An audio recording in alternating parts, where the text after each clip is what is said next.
तो हेलो दोस्तों, good morning. हो चुकी है सुबह और हमारी तैयारी हो चुकी है जाने की, जो हम जा रहे हैं देहरादून। और मेरी बड़ी दीदी दे रही है गुन्नू को पैसे। वो बोली नहीं मुझे नहीं चाहिए। और हमारे यहाँ पे पैकिंग होके बाहर आ चुके थे हम।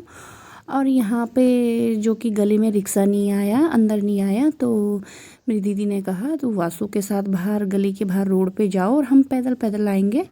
तो यहाँ से मैं बैठ गई थी बाइक में और मैंने रख लिए थे 2 बैग, क्योंकि 3 बैग हो रहे थे हमारे पास और बच्चे भी थे। तो मैंने कहा मैं बाहर गली में जाती हूँ, बाहर रोड पे जाती हूँ। तो मैं गन्नू को बाय बाय कर रही थी, तो वैसे तो वो भी बाहर आ चुकी थी, तो मैंने सबको बाय बाय करा। मैंने कहा चलो बाहर मिलते हैं अब। तो ये लोग जो आ रहे थे तो वो आ रहे थे पैदल पैदल। और यहाँ पे दोस्तों आप देख सकते हो बहुत ज़्यादा ठंडा हो रहा था, कोहरा इतना लग रखा था यहाँ पे। और यहाँ पे दीदी भी आ गई थी गन्नू को, गुनगुन का हाथ पकड़ के, क्योंकि दीदी भी चलेगी हमारे साथ मार्केट छोड़ने हमें बस स्टेशन पे। और यहाँ पे ये भी आ गए थे, देखो तीनों के तीनों आ रहे थे यहाँ पे। और हादुई से बुलाता दीदी चलो, तो वो बोलती मैं कहाँ हूँ, तो उसको हमने करा बाय। और यहाँ से हमको मिल गया था रिक्शा। और ये मेरी बहन रूबी और ये दीदी का लड़का, ये आएंगे दोनों बाइक पे और हम चलेंगे यहाँ पर रिक्शा में, क्योंकि बच्चों के साथ तो मैंने कहा भाई मैं तो नहीं बैठूंगी बाइक में, वैसे ही इतना ठंडा हो रहा था। तो दीदी और जो दीदी का लड़का है वाशु, वो आ रहे थे हमें मार्केट छोड़ने बस स्टेशन पे। तो इस वजह से उन्होंने कहा कि हम वापस आते हुए बाइक में आ जाएंगे, तो हम चले मार्केट। और हम दोस्तों आप देख सकते हो, देखो कितना कोहरा हो रखा था। यहाँ तो बहुत ही ज़्यादा ठंडा था। यहाँ पर टाइम हो चुका था, 9 बज चुके थे। यहाँ धूप का कोई अता पता नहीं था। और मैं बोली थी ये देखो मुंह से भी इतना भाप निकल रहा था कि जैसे इतना ज़्यादा ही ठंडा। मेरी गुन्नू कहती मम्मी यहाँ तो बारिश होने वाली है, बर्फ़ पड़ने वाली है। मैंने कहा बेटा यहाँ कोई बारिश नहीं होगी ना कोई बर्फ़ पड़ेगा। और इन दोनों को देखिए गाना गाते गाते आ रही थी। और हम यहाँ पर रिक्शे में बैठे थे और हम फाइनली हम बस स्टेशन पहुंच चुके थे। तो यहाँ पे हम देख रहे थे कि देहरादून वाली बस कौन सी होगी। तो दीदी रिक्शा वाले को बोलते कि भैया आप आगे तो नहीं लेके चले गए हमें। तो कह रहा था नहीं, हम तो आपको जहाँ पे देहरादून की बस आएगी वहीं पे लेके जा रहे हैं। तो हम जैसे ही गए आगे को, तो ये तो मिल गई थी हमें देहरादून वाली बस। तो हमने देखा, तो जैसे ही हमने देखा तो यहाँ पे देहरादून वाली बस बैठ आ चुकी थी। और हम गए तो तब तक मेरी बहन और ये बैठ रखे थे यहाँ पे, तो हमें सीट भी मिल गई थी अच्छी खासी। तो यहाँ पे वासु गप्पे मारने लग गया था कि मौसी, यहाँ पे पाँव छू के बोलता मौसी जल्दी आना इधर। मैंने कहा हाँ दोबारा जल्दी मिलेंगे।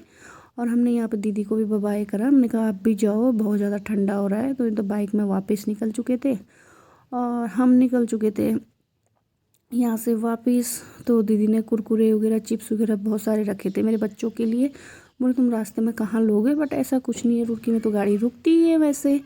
और हम यहाँ से निकल चुके थे। तो आप देख सकते हो गाइस, बहुत ज़्यादा ठंडा है यूपी में। और जैसे ही हम वहाँ से निकलना स्टार्ट करें तो मेरे बच्चों ने चिप्स निकाल दिए दोनों ने। और इनकी दोनों की खाने की शुरुआत हो चुकी है यहीं से ही। और मैंने कहा चलो खाना तो जैसे भी है, पर उल्टी वगैरह मत करना। तो यहाँ पे हम भोपा रोड पे भी पहुँच गए थे, क्योंकि दीदी और ने बोला था कि भोपा रोड से निकलती है यहाँ की बस और देहरादून वाली डायरेक्ट जाती है। तो सारे रास्ते में ऐसी कोहरा हो रखा था, देखो कितना अंधेरा हो रखा था। तो यहाँ पे जो आदि है तो वो भी सो गया था, मेरे दोनों बच्चे सो गए थे। इधर गुन्नू सो गई थी, इधर आदि सो गया था। इन दोनों ने तो नींद ले ली थी अच्छी खासी। तो हम यहाँ पे पहुँच चुके थे रुड़की पे। और रुड़की पे भी मतलब हम पहुँच तो चुके थे मतलब। तो आप देख सकते हो यहाँ पे मतलब कोहरा तो था पर इतना कोहरा नहीं था, क्योंकि यहाँ पे ना हल्की सी धूप आ रखी थी, हल्की सी धूप यहाँ पे निकल रखी थी। तो मैंने कहा चलो थोड़ी धूप तो निकली, नहीं तो सारे रास्ते तो ऐसे कोहरा ही देखने को मिला। तो जो कि हमारी बस थी, जो हम निकले वहाँ से 10:30 बजे, तो हमने पहुँचना था 1-1:30 बजे। पर बस वाले ने बोला नहीं हम पहुँचेंगे 2 बजे, क्योंकि आधा घंटा वहीं पे रुकना पड़ेगा हमें। और ये देखो ये नींद ले रही थी, ये पहले तो फ़ोन पे बात कर रही थी फिर नींद ले रही थी।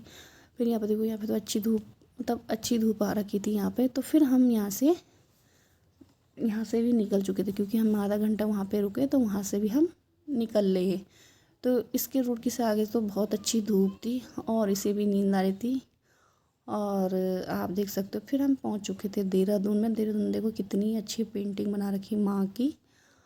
और आप देख सकते हो दोस्तों हम पहुंच चुके थे। आइस बेटी और ये फ़ोन कर दी जिया जी के लिए, तो उन्होंने बोला कि मैं यहीं पर हूँ तो मैं आ रहा हूँ वहाँ पे लेने।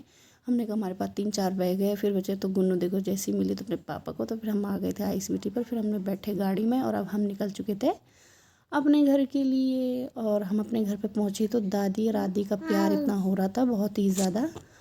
और यहाँ पे देखो अपने चाचू के साथ आदि चाचू ने पकड़ लिया था आदि को बहुत प्यार मिल रहा था। हमें तो इतना प्यार किसी ने करा नहीं, भैया आदू पे ही सारा प्यार लुटा रहे थे। और यहाँ पे हम गई और यहाँ पे मेरी देवरानी जी बहुत खुश हो गई, बोली दीदी आ गए आप, वही मेरे को प्यार कर रही थी भाई। और यहाँ पे आई दीदी, चलो मैंने खाना खुना, तो अब इतनी अच्छी फीलिंग होती ना, अब मैं कहीं से आती हूँ तो ऐसे चल खाना खुना